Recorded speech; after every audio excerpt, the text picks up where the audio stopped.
children. When you are born, do you still go out to play with the other kids next door? We're Dirty Grace. We are a sassy swing beatboxing heart folk trio. We've been flirting around with the project for like 4 years now, but this is the first time we've all been on tour together, and this is our first EP release.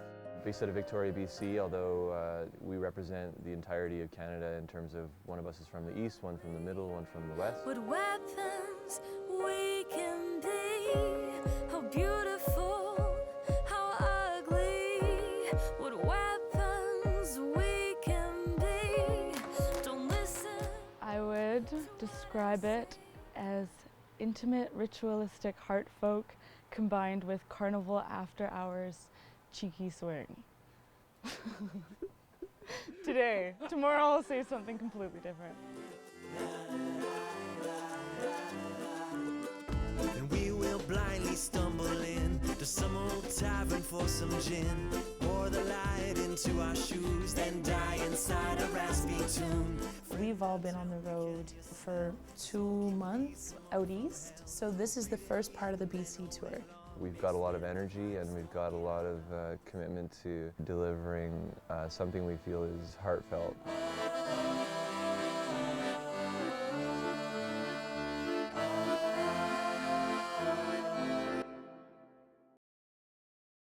We didn't quite get the thing to open all the way. One of the many trials and tribulations. Into these awkward poses. It's like, yeah, it's the yoga hour. Pulling into Penticton, we were kind of like, is anyone going to be at this show? It's a big city. We don't really know any Pentictoners. Voodoo's was a very welcoming environment. This is my travel go home. In place of a backpack, I just put all my clothes into the drum, save on space, so we have more room for the girls because they like to pack a lot of clothes. Okay, so that's your monitor, Ryan? Right? Uh-huh. Okay, so that's a left and right? Or it's just one? No, it's all mono. Oh, okay, so it's just aux one. Yeah, yeah. And so this is our house system, right? Mm-hmm. Okay, so that's the lower speakers in the bin. So when you want to do your sound check, best thing to do is just turn off the CD. Okay. Often when we arrive at gigs, it's kind of a mystery about what's gonna be there for us in terms of sound gear. The sound was a little bit of a nightmare because we had to do it ourselves. It's not even a nightmare. It's like all, mediocre dreams, really. Just cables and cords, and we can deal with it. We've dealt with it before. We actually were offered a sound person for that show, but we had to pay $50. And I was like, yeah, great, awesome. And the rest of the band was like, no way, $50? Are you crazy? I'm doing the sound. And so, whatever. They're all better at doing sound than I am, so I just let them do it. 1, 2. Jesse needs a mic in his cajon. And then the guitar. So that's 4 instruments, plus the accordion. Okay, count the mandolin already. 5, you need 5 instrument lines, and you need 4 vocal lines. That's the case. Yeah. Is there anything else? Sometimes, there's 10 tech guys and 24 channels more than we need, and then sometimes there's only 4 channels, and we just have to get all cozy on one microphone and stuff like that. It's always an adventure. It was a bit of a panic setting up, but at the same time, we're usually in a slight panic setting up sound gear, so it didn't really feel like too much of a difference. We're aware that it's going to work out, and we're going to play the show, and it's going to be fine, because we've had so many of these circumstances before. Being a musician on the road is a lot about learning to be flexible and to roll with what life hands you, and it's not always what you want it to hand you. And the gear is a perfect example of that. But Ari said we could use his mixer, and Okay. he's got 4 vocal channels, and we can plug in the guitar or Mando, and we can use his fancy dancy microphone. We were so stoked to have a local Ari Neufeld play with us, and he had some beautiful gear that he shared with us. The monitor is mine. I can control the monitor. The mixing board was very far away from the stage, so the cords didn't stretch that far. So yeah, I really don't know what we would have done without him. I could see us daisy chaining our mics out to the soundboard because we were quite harmony-centric. and then just going acoustic with the instruments. To compensate, we might have had to perform in our underwear just to distract from the fact that you couldn't hear any of the instruments. Basically, he saved us big time.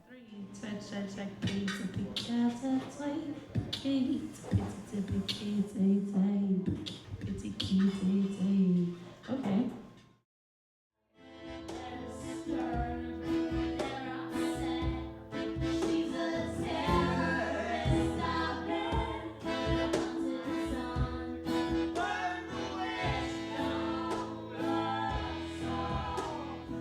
We got our technical details sorted out, and everything went really well in terms of the sound. It sounded really good in that room, really great. There weren't that many folks there, but they were quite enthusiastic, and we had some dancing happening, and we felt connected.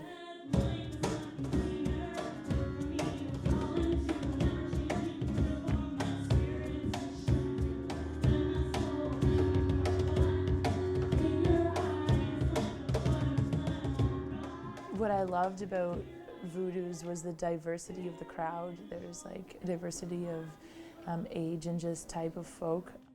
I think it's easy sometimes to be like, oh, the show was not going to be worthwhile for us because there won't be many people coming out, or we haven't promoted it, or all of these things. But really, like, surprises always happen, and interesting people always show up. And even if hardly anyone shows up, it can be a really magical experience anyway, just for the couple people that are there.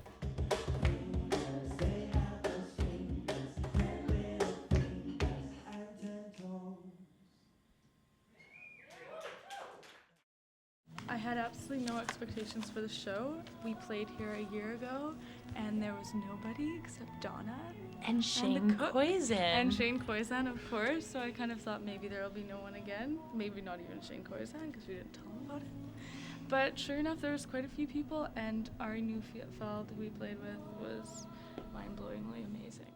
Last night after the show, we had so much fun playing on the sidewalks of Penticton, finding magic in the street lights, finding fun inside of us. Marley, I would like to see you jig, please.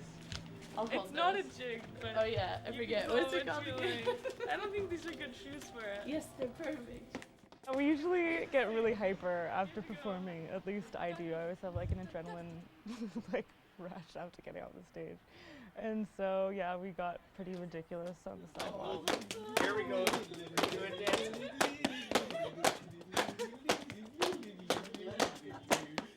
I grew up doing Irish dancing. It was an Irish reel. It wasn't even a jig, but jig sounds funnier, so we call it that. There's a lot going on outside the boundaries of the musical project, and I think Marley's jig was a very good example of just how epic our other skills are. I mean, I say that a bit tongue-in-cheek, but it's also, you know, she's really good. We've got to go to the fire pit now.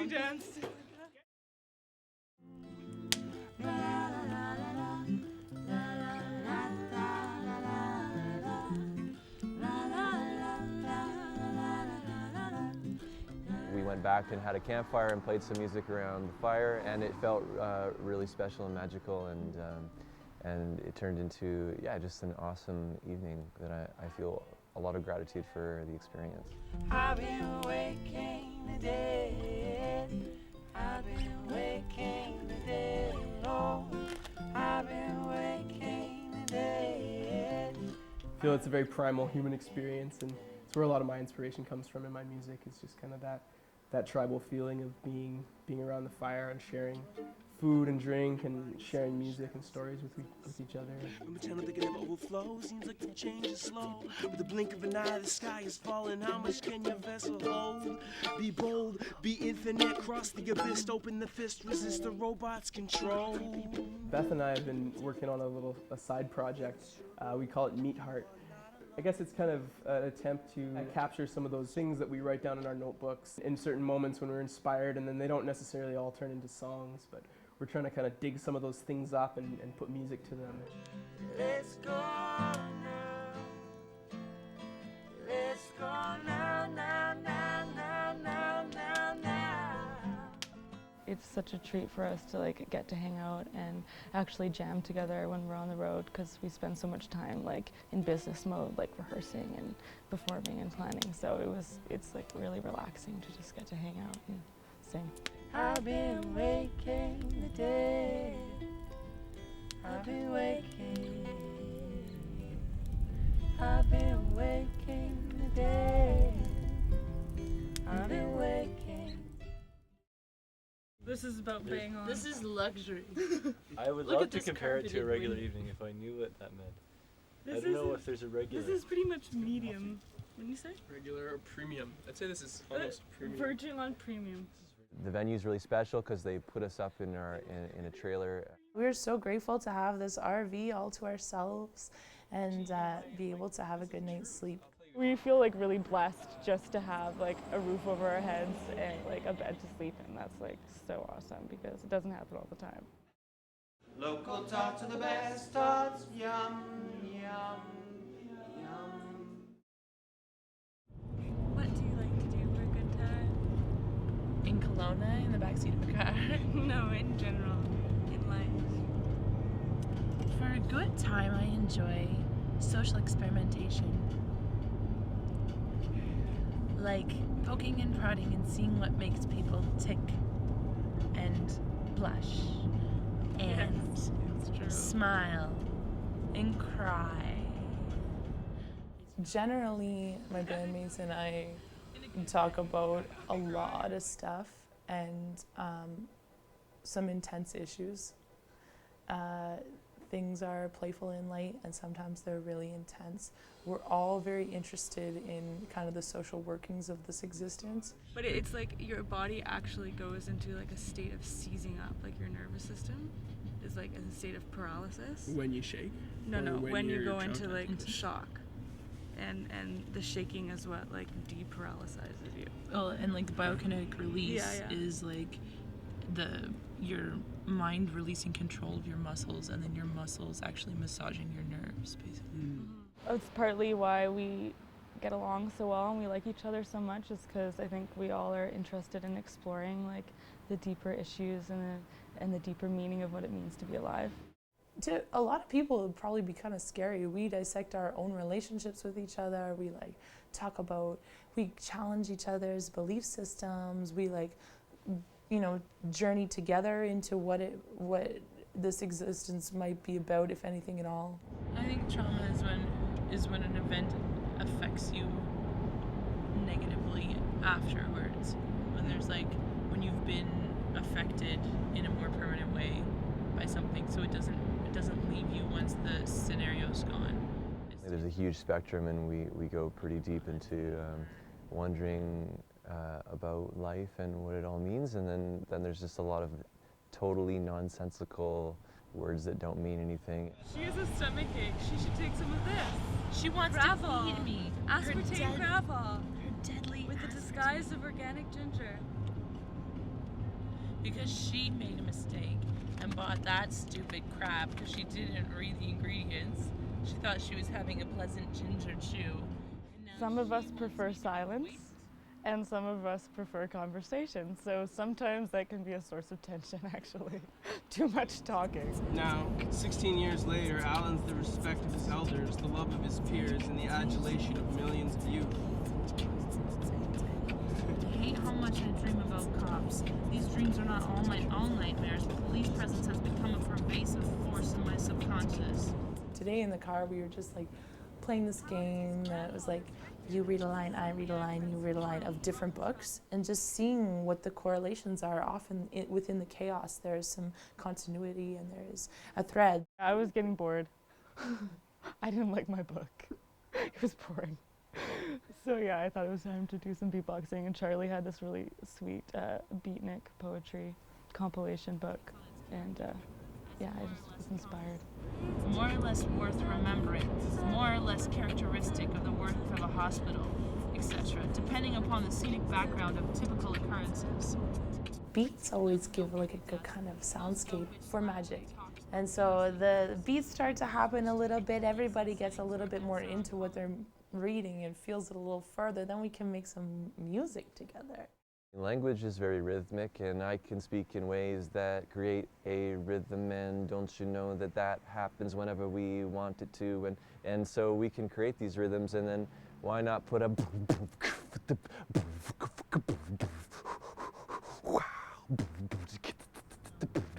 so yeah, I guess what you saw there was something that never happened before with us and might never happen again, and it's just a playful little thing that we did. Like, Marley, why don't you do the first one? Like seeds, we are fed into these holes in the dirt. Like seeds, we are fed into these holes in the dirt. Like seeds, we are fed into these holes in the dirt. When you're on the road, you don't have a lot of time to work on music, and working on music is something we want to do. Now we've been playing the same songs for 2 months. We're really like, okay, it's time to learn new stuff. And so yeah, we definitely like to take advantage of the car rides to learn harmonies, because that's what takes the longest. Wanted to be, wanted to be, wanted to be, wanted to be. Light inside the harmony. That's where I always ways, yeah. This is so weird. It's so hard to tell what note you were singing sometimes. That's where I always. That's where I always wait. We want to nourish our connection as friends on the road, and so that's a way that we can express it is by like, Beth, let's work on your song. I'm saying to her, like, I really love your song and I appreciate that it exists, and I really want to put energy into making it something extra special.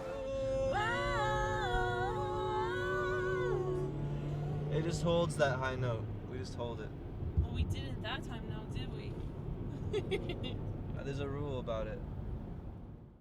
Rolling aimlessly through the land they call holy. I feel an incredible still. I cannot say they call it the land of the holy man.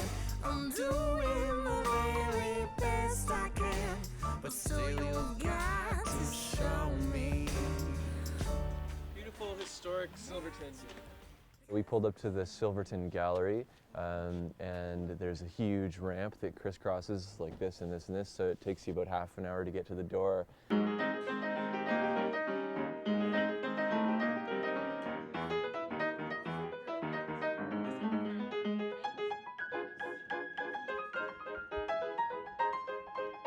I think it's kind of an old building, like most buildings in Silverton, so lots of history. I went downstairs to use the bathroom, and I had a funny feeling that there were ghosts down there. Yeah, it's fine. Okay, and then this is quite central so they can make eye contact with the audience. This sounds great. I think that's good. And then sometimes she's going to play Mando, where she'll use mic up here. Or I should say accordion. This will be the piano / accordion mic. She'll just have to move it. And so we will plan the songs accordingly. And then she will use my vocal mic when I play piano. That's great. That's just great. I have played here before, so it felt really nice and familiar to roll up in Silverton. Okay, Beth has been carrying around this empty cardboard box in our gear bag for, well, what is it, over 4 years now? My intention was to return that pedal after a month, so I kept the box. So in the meantime, every night after the show, I put that cardboard box in the gear bag, and I grow new veins in my neck as I like bend and squeeze and try to get the gear bag closed with Beth's empty cardboard box. I think you two are just rude, and that it's not a big deal. You have attachments to that ridiculous hat, and you have attachment to that scarf around your neck. It's okay to have a box. I will use it. I'm about to go use it. Try to teach me how to love again. All I judge different than me. Take the wounded and the ugly Last night's show felt really magical and connected. I always feel grateful of the crowd, any crowd that is willing to take time out of their space to share with us, because that's what it feels like. We're giving something and they're receiving it, and everybody is necessary for that.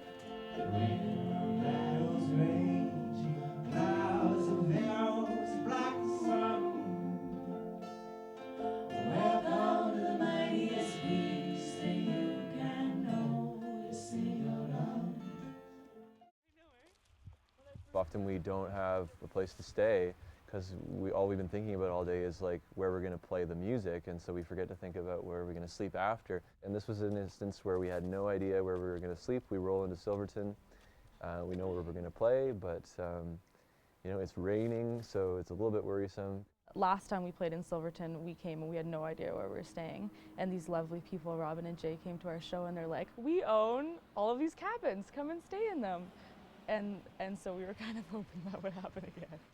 I thought we could maybe just knock on our friends Robin and Jay from Hunter Cabins, their door, just to see. And I said, oh, hello. And they said, hi. I was like, you remember me? They're like, yeah, we're getting ready to come to your show. I'm like, oh, sweet. Well, how would you like some free tickets and a CD? And would you help us out? We don't have any place to stay. We have a little bit of money maybe. And they're like, oh, don't worry about it. And they totally put us up. And it was so kind to have that hospitality in Silverton from these folks that have helped us out before. Local tots are the best tots. Local tots are the best tots. Local tots are the best tots. Yum, yum, yum. Oh, thank you. We went back to the coffee shop of this fellow Matthew who opened for us. He's this incredible guy. He's like a mythic figure. We went down to the Cup and Saucer, Matthew and Julie's cafe, and it was really fun. Yeah, we sang about local tarts that Matthew offered us and played on his piano, and yeah, it was actually the highlight of the night, I think. I had an 83-year-old lady come in and run her hands around that post, and she said she used to come here when a British couple owned it back in 1929, and they sold ice cream, and she would wait for an ice cream, and I said, it's the same floors, love. She goes, that's beautiful, isn't it? The Cup and Saucer coffee shop is a splendid place, my goodness. It has all kinds of its own charm, and Matthew and Julie, who run the place, they're sprightly people.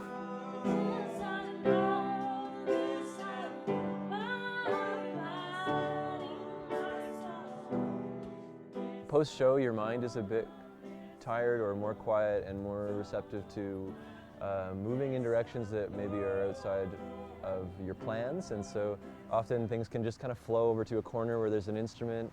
I think it's actually really essential for us to spend time like playing together and jamming together and like not taking ourselves so seriously, and I think we've been doing that so far on this tour, and we're going to continue just like to make fun more of a priority.